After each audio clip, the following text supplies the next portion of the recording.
Capítulo 14. Tá, mas a troco de que você vai viajar com ela? Na noite anterior à viagem, sozinha no trabalho fazendo hora extra, recebi uma ligação do meu tio. Ele acabara de saber da viagem conversando com o Momoko. Disse-me que quando pedira para eu investigá-la, não imaginava que eu fosse tão longe. Não sabia como explicar, então respondi de forma ambígua. Estávamos conversando e quando vimos tínhamos decidido viajar. Aposto que ela é que forçou a barra para você ir, não? Respondeu meu tio preocupado. Não, imagina. Certeza mesmo? Sim. Aliás, pode deixar que eu te traga um presentinho da viagem, por toda essa preocupação que estou causando. Bom, se você diz, disse ele hesitante. A propósito, Sabo-san apareceu algumas vezes na loja exigindo ver a Momoko. Você sabe do que se trata? Lembrei-me da cena na cafeteria e ri em voz alta. Acho que ele quer tomar satisfações. Como assim? Perguntou meu tio incrédulo. Imagina o senhor Sabo tentando falar com a Momoko. Ela ia puxar o saco dele e passar ele na conversa. Ele ia voltar para casa totalmente seduzido. Ela tem um talento especial para lidar com pessoas como ele. Consegui visualizar a cena com clareza. Seria bem assim. Certo que sim. Mas o engraçado é que a Momoko costuma sair durante o dia. Então, quando o Sabo-san aparece, ela nunca está em casa e ele fica furioso. Nossa! Eu pergunto onde ela vai, mas ela não me diz. Ela também não é uma criança, né, tio? Pois ela não volta sempre. Ela pode fazer o que quiser. Isso é bom. Seja como for, você não precisa ir nessa viagem se não quiser, tá? Disse ele e continuou resmungando até desligar. Não sei o que a Momoko tem na cabeça de convidar a Takako. Naquela noite resolvi ir na Suboro depois do trabalho. Quando saí da empresa já passava das 9 e não tive vontade de ir direto para casa. Quando cheguei na cafeteria, o lugar ainda estava movimentado e 2 garotas ocupavam o assento junto à janela onde o Ada costumava se sentar. Encontrei uma mesa vazia e comecei a ler Amizade de Mushanokoji Saneatsu, que eu tinha comprado para levar na viagem. No entanto, eu estava tendo dificuldade em me concentrar. Toda vez que um cliente entrava, eu olhava sem querer em direção à porta, pensando que poderia ser o Ada. Levei um bom tempo para ler menos de 20 páginas. Nisso chegou o Ada. Eu o cumprimentei e ele se aproximou da minha mesa. De longe já senti que havia algo estranho. Parecia que ele estava um pouco sem brilho. Trabalhando muito? Até que não, respondeu rindo, mas parecia mesmo cansado. Normalmente eu não me importaria com o silêncio que se seguiu, mas por alguma razão naquela noite senti que precisava dizer alguma coisa. Sentia-me mais constrangida diante de Wada desde que Takano fizera aquele comentário no outro dia. Ah, falando nisso, eu li sobre a colina. Lembrei-me de mencionar. Wada não pareceu muito interessado, murmurou, ah, é mesmo? Achei que ele ia gostar de saber. Então fiquei decepcionada com a reação.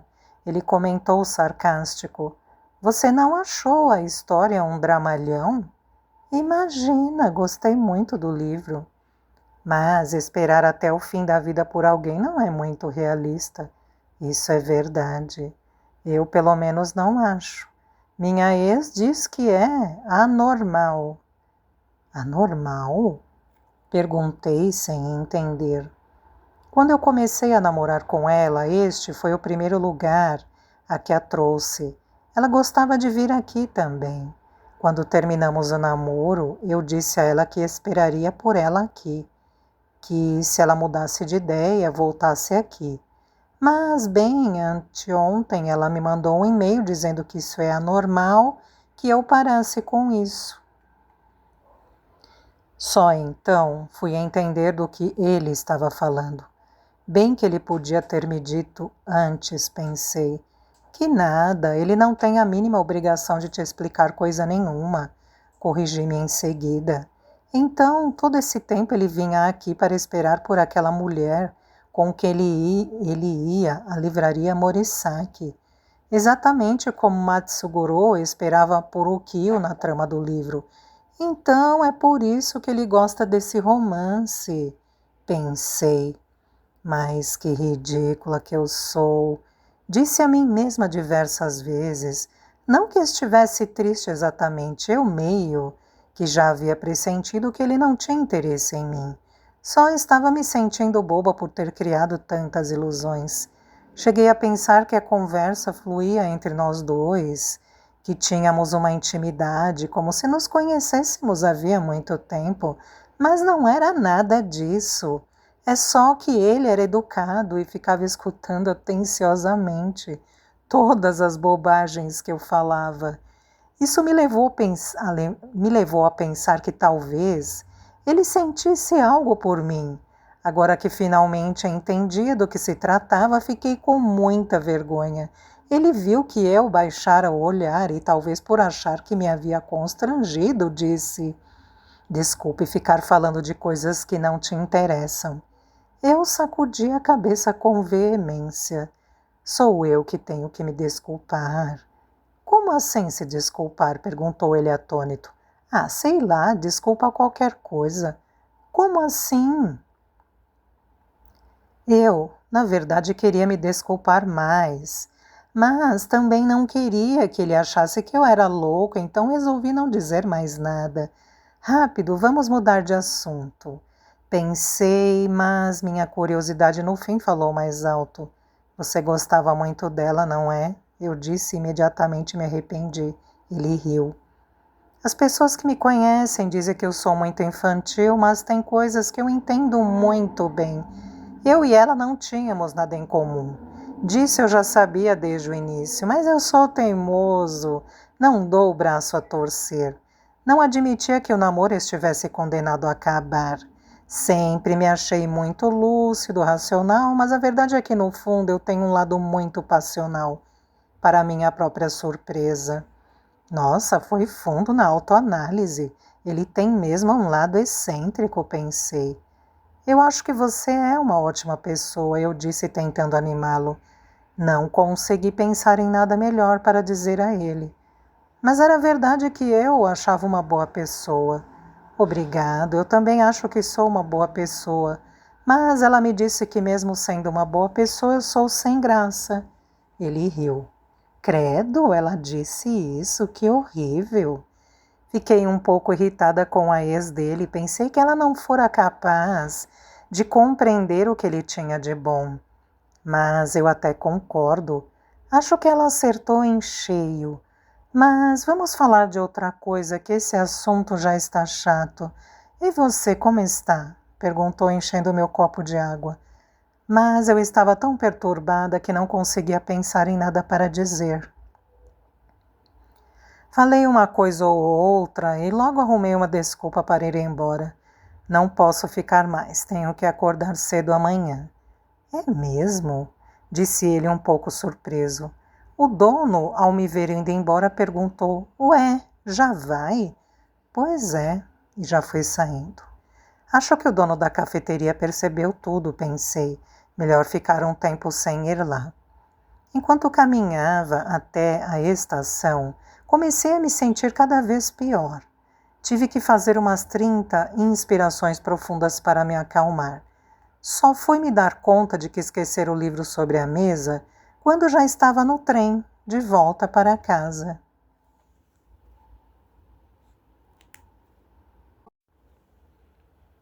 Capítulo 15. Combinei de me encontrar com a Momoko às 10 na estação Shinjuku. O céu estava nublado, mas a previsão do tempo dizia que à tarde faria sol.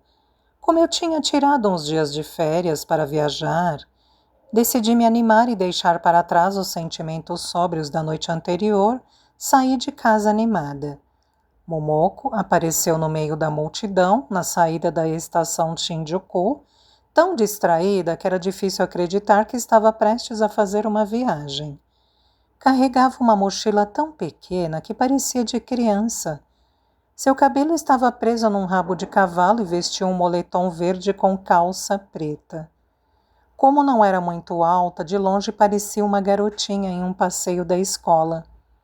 Isso não é roupa de quem vai para a montanha, ela me disse franzindo a testa. Fazia muito tempo que eu não viajava e estava com um vestido que comprara na liquidação. Mas eu estou de tênis, me defendi, e na mala tem roupa de fazer trilha. Exagerada, não precisava trazer esse monte de coisa. Pensando bem, ela tinha razão. Eu me entusiasmara na hora de arrumar a bagagem. Acho que ela viu que eu fiquei constrangida porque disse para me consolar: "Vocês jovens sempre carregam roupa demais em viagem." "Ah, depois de velha a gente leva menos?" Experimentei rebater. "Também não precisa falar assim, né? Eu só acho que bagagem grande atrapalha." Bom, isso não tinha como negar. Momoko se empertigou, fez uma reverência dramática e me disse: "Yoroshiku, pelos próximos 3 dias", disse ela, desejando que nos dessemos bem nesta empreitada. Curvei-me em resposta. Em Shinjuku, pegamos a linha Chuo até a estação Tachikawa, onde fizemos a transferência para a linha Omi. Apesar de viver em Tóquio há quase 5 anos, essa era a primeira vez que eu vinha nesta direção. O trem da linha Omi estava surpreendentemente vazio. Na poltrona em frente à nossa havia um estudante do ensino médio, com uma expressão carrancuda, aparentemente atrasado para a escola, balançando a perna impaciente. Talvez ele estivesse irritado com o mundo ao seu redor. Momoko sentou-se à janela e ficou olhando para fora, cantarolando baixinho. Eu, que tinha passado a noite anterior acordada, pensando em coisas sem importância, acabei adormecendo sem perceber. Quando acordei depois de um tempo, o adolescente irritado já tinha ido embora. Olhei pela janela, as nuvens haviam desaparecido e o azul se estendia pelo céu.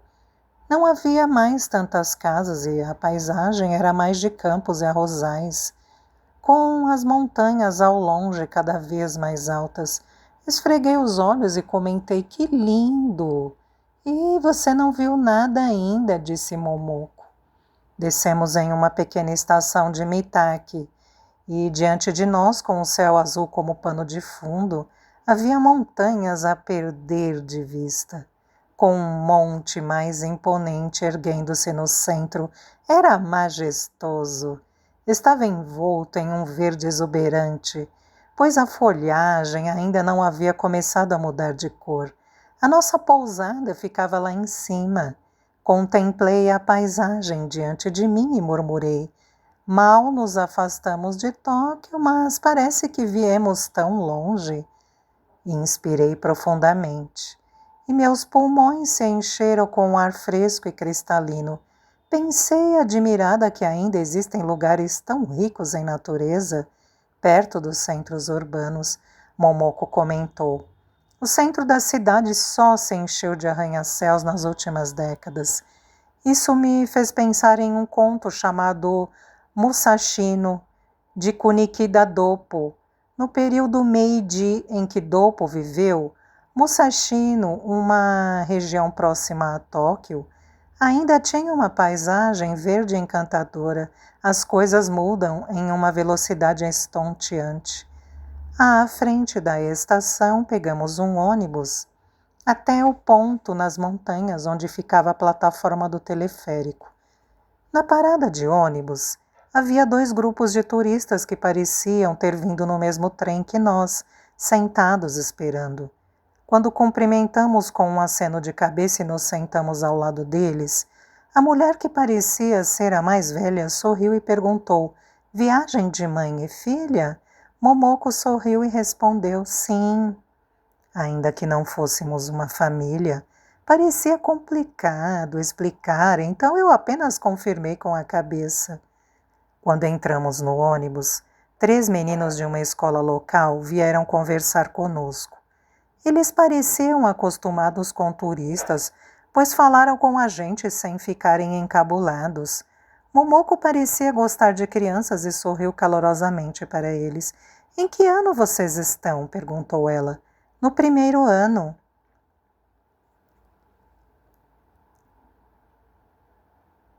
Disseram que suas famílias trabalhavam nas pousadas na parte alta e que eles precisavam descer a montanha todos os dias para irem à escola.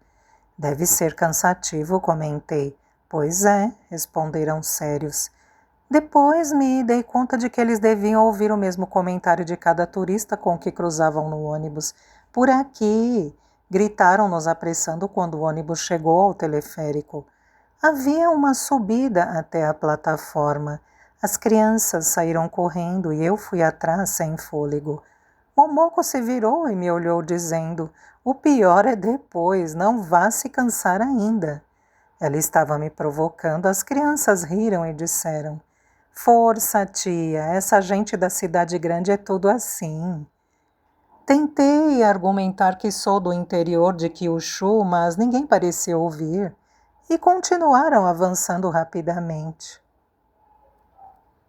Eu me perguntei como Momoko tinha tanta energia. Me arrependi de não ter trazido uma mala menor. Finalmente, chegamos ao ponto de embarque do teleférico, e Momoko me entregou uma garrafa de chá gelado que ela trouxera da loja de souvenirs. Aceitei agradecido e tomei grandes goles. O teleférico subiu a montanha ao longo de um rio cristalino, chegando perto do topo da montanha. Lá, nos despedimos das crianças e continuamos a caminhar vagarosamente. A altitude já estava perto dos 1000 metros e parecia incrível como 1 hora antes estávamos lá embaixo no sopé da montanha. Na estreita trilha que levava ao topo havia uma fileira de placas de sinalização e anúncios de pousadas. Momoko disse, como se não fosse nada demais: nossa pousada é a que fica mais longe. Ainda tem uns 40 minutos de caminhada. Como? Exclamei desesperada. Mas a vista é incrível. Retrucou ela e me deu um beliscão na bochecha. Subindo uma série de encostas íngremes e escadarias, havia apenas uma pequena loja e um ponto de encontro ao longo do caminho. O restante eram residências e pousadas.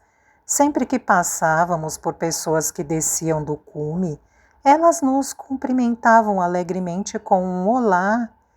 Momoko e eu respondíamos com a mesma animação. Grande parte das pessoas que encontramos parecia ser mais velha, mas também passamos por alguns jovens casais e grupos numerosos que pareciam ser de estudantes universitários. A maioria dos jovens estava vestida de forma casual, assim como eu, o que me deixou um pouco mais à vontade. Finalmente avistamos a pousada que procurávamos.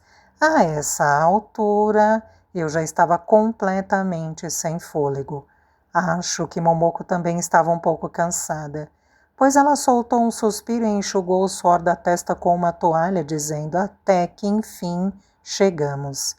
O prédio era bem velho e parecia uma mistura de pousada e casa de família. Era uma construção de madeira de 3 andares, com uma encosta íngreme ao fundo.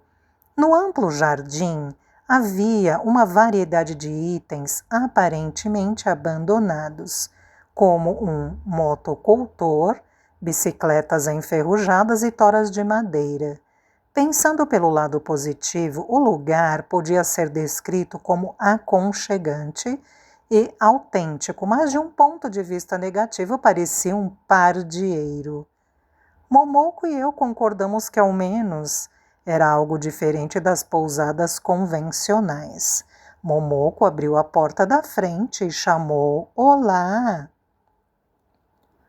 Pouco depois, Ouvimos passos apressados no corredor e uma jovem apareceu. Ela usava jeans folgados e uma blusa claramente muito grande para o seu tamanho. Parecia ter cerca de 20 anos.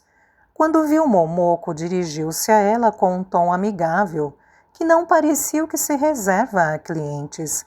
Mas se não é a Momoko-san, exclamou. Há quanto tempo, Haru-chan?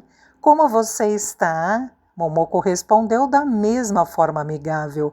A garota então perguntou, e ela, quem é? Sua filha?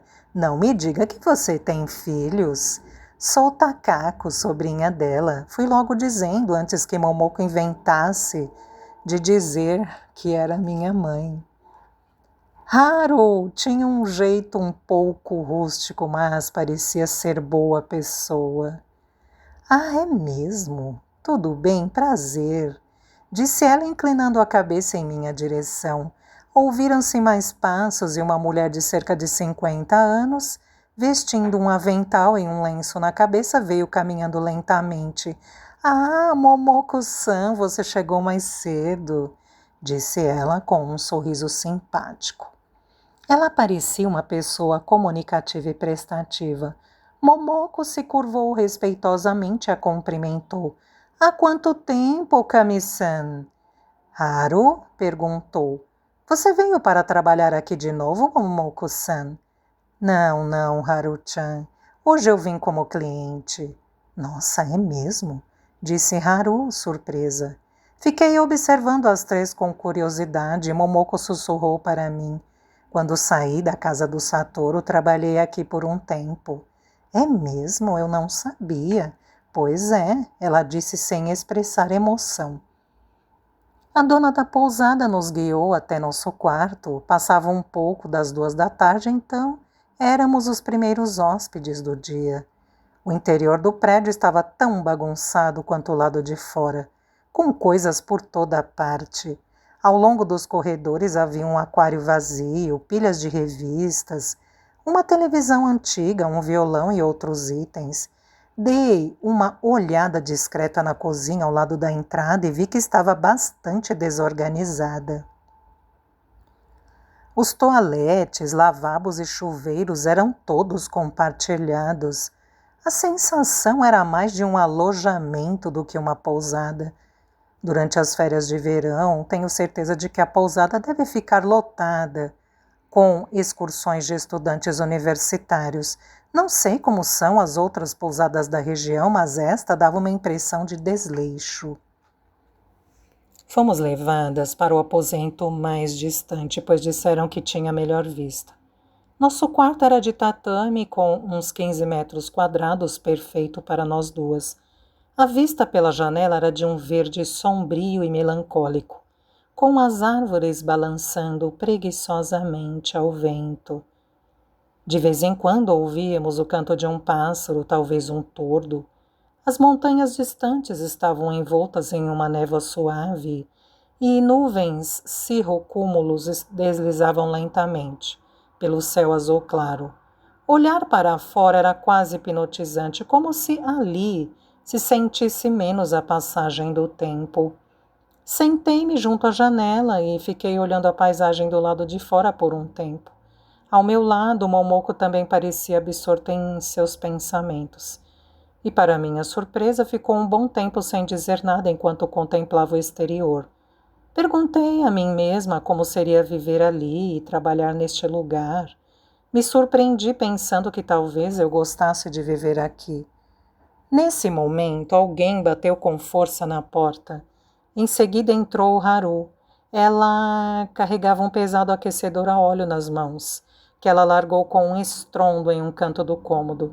Agradecemos e ela respondeu meio grosseirona antes de sair. Momoko-san, por quanto tempo você trabalhou aqui? Perguntei. Ela pensou um pouco e respondeu, acho que uns 3 anos. E o que você fez depois de sair daqui? Várias coisas. Quando a gente quer, arruma um jeito. Momoko dava mesmo a impressão de poder viver bem em qualquer lugar. Bem, disse ela e se levantou com entusiasmo. Que tal darmos uma voltinha até a hora do jantar? Decidimos deixar a verdadeira escalada para o dia seguinte e optamos por visitar o santuário no topo da montanha. Momoko explicou que o santuário estava bem próximo à pousada, a apenas alguns minutos a pé.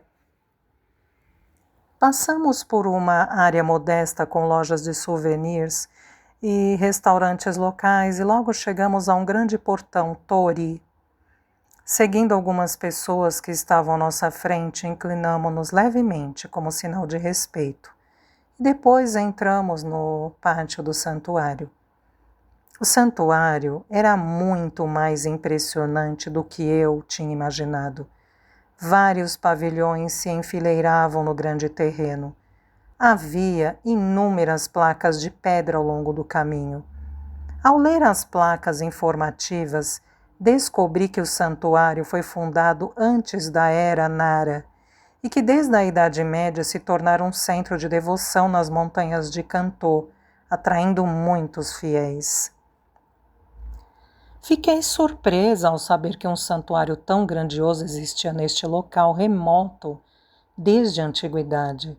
Além disso, ao pensar que há centenas de anos para fazerem suas preces, as pessoas levavam vários dias ou mesmo semanas subindo esta montanha a pé, sem os meios de transporte que temos hoje, fiquei ainda mais impressionada.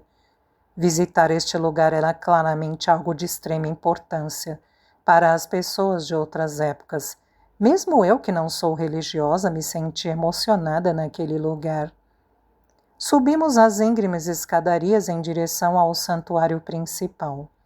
Vi gencianas roxas e brilhantes, florescendo selvagens ao lado da trilha. As escadas pareciam intermináveis. Chegar ao santuário principal foi bem complicado. Os outros visitantes também ofegavam ao subir. Quando finalmente chegamos ao pavilhão principal, eu estava sem fôlego.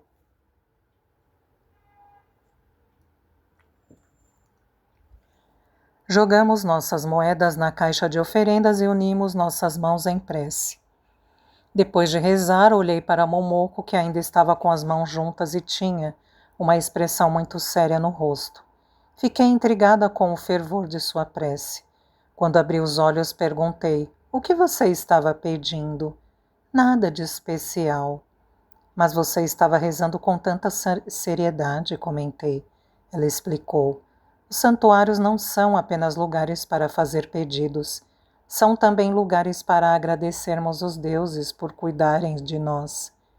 "Nossa, eu só fiz pedidos." "E o que você pediu?" "Saúde e prosperidade financeira." Momoko riu e comentou: "Esses pedidos são a sua cara mesmo." Então, depois de dar uma olhada ao redor do pátio do santuário, ela continuou: "Depois de sair da casa do Satoru, acabei vindo para este santuário por acaso. Na volta foi quando decidi ficar naquela pousada. Como não tinha dinheiro, pedi à dona do lugar para trabalhar e morar lá. A dona também estava em apuros porque perdera o marido havia pouco tempo. Naquela época, Haru-chan ainda não trabalhava lá. Ela estava precisando de ajuda, mas não tinha obrigação nenhuma de contratar uma velha como eu, e ainda por cima desconhecida. A Okami-san é uma pessoa muito generosa." Fiquei fascinada com o seu modo de contar aquela história, quase como se estivesse falando de outra pessoa.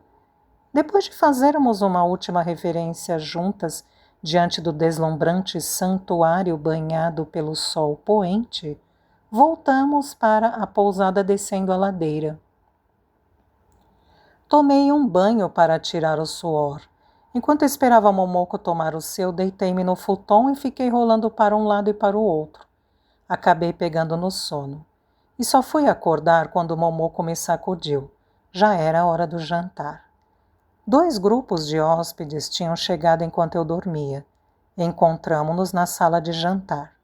Um grupo era formado por 3 gerações de uma mesma família. O outro era composto por 2 homens de meia idade. Os 2 homens já pareciam um pouco bêbados. e quando entramos na sala, eles nos cumprimentaram com uma voz exageradamente alta. Já começamos os trabalhos. O jantar foi farto. A dona da pousada parecia determinada a nos oferecer de tudo um pouco. Havia ensopados, natô, entre parênteses, soja fermentada, cebolinhas em conserva, quinti e até nabe e tempurá. O prato de que mais gostei foi o peixe grelhado com missô. Só o peixe, o arroz e a sopa já foram mais do que suficientes para mim. Então deixei o nabe e o tempurá para os dois homens que já estavam um pouco embriagados. A atmosfera descontraída da pousada contribuiu para a estranha animação dos convivas na sala de jantar. Os dois homens faziam trilha e visitavam sempre aquela montanha. Deram-nos várias dicas, ainda que a maioria das recomendações deles fosse de coisas que estavam fora de estação, como a florada dos lírios katakuri ou das anêmonas do Japão. Os avós do grupo de 3 gerações nos contaram que estavam fazendo uma viagem com toda a família antes do casamento do neto. A avó tinha entre 87 e 89 anos. Houve alguma disputa na família sobre a idade. Contaram-nos que trouxeram a avó em uma cadeira de rodas e que o neto empurrara a cadeira do teleférico até a pousada. Quando a avó murmurou que esta seria sua última viagem, Momoko exclamou: "Não diga uma coisa dessas, você ainda é jovem, ainda vai fazer muitas viagens." Momoko parecia muito alegre ao dizer estas palavras. Depois que os dois grupos partiram, Momoko e Aokami-san entabularam uma conversa animada e interminável, então decidi voltar para o quarto. Chegando ao quarto, relembrei o comportamento de Momoko ao longo do dia e cheguei à conclusão de que não precisava ter me preocupado tanto antes da viagem. Ela parecia estar se divertindo e nada mudara em sua alegre disposição de sempre. Ela só quisera voltar a esta pousada porque tinha saudades do lugar onde morara e trabalhara. A impressão de que ela estaria tramando algo não passava de um mal-entendido. Tenho um talento natural para mal-entendidos, como toda a confusão com Hideaki serviu para provar. Bom, desde que eu esteja me divertindo, não há motivo para me preocupar, pensei enquanto esperava que Momoko voltasse. Quando ela chegou, foi logo se deitar e disse: "Amanhã temos que acordar cedo, então boa noite." Momoko se deitou no futon e adormeceu em 3 minutos.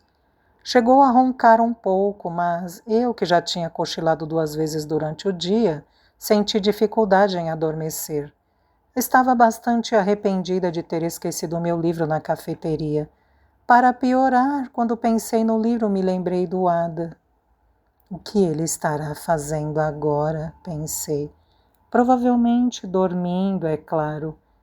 Eu estava me sentindo um pouco frágil, prestes a passar uma noite insone em um lugar desconhecido, ainda que próximo de casa.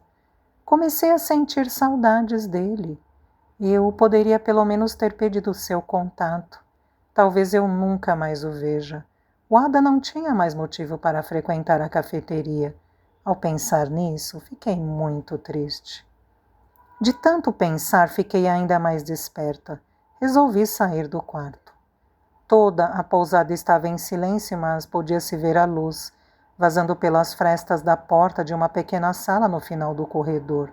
Eu me aproximei sorrateiramente e dei uma espiada e vi Haru sentada à mesa olhando fixamente para a tela do notebook, com uma expressão tão séria quanto a que Momoko tivera ao rezar no santuário. Tentei me afastar sem fazer ruído, mas ela me notou e com uma voz sonolenta perguntou: "Aconteceu alguma coisa?" "Não estou conseguindo dormir." "Então que tal dar uma volta?" sugeriu ela. Ela apontou para a porta da frente e disse: "Hoje não tem nuvens, então as estrelas devem estar lindas." "Boa ideia, obrigada." Quando eu ia já sair, ela disse: Espere um pouco, está muito escuro, é perigoso você ir sozinha. Pegou uma lanterna e foi comigo. Abrimos a porta sem ruído e saímos para o jardim.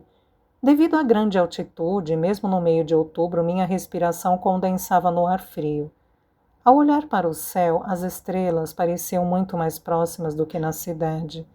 Constelações de inverno que não poderiam ser vistas em Tóquio brilhavam acima das montanhas, criando linhas oscilantes de luz. Caminhamos devagar até a frente do santuário. Tudo ao redor estava em total silêncio e não havia luz acesa em lugar nenhum.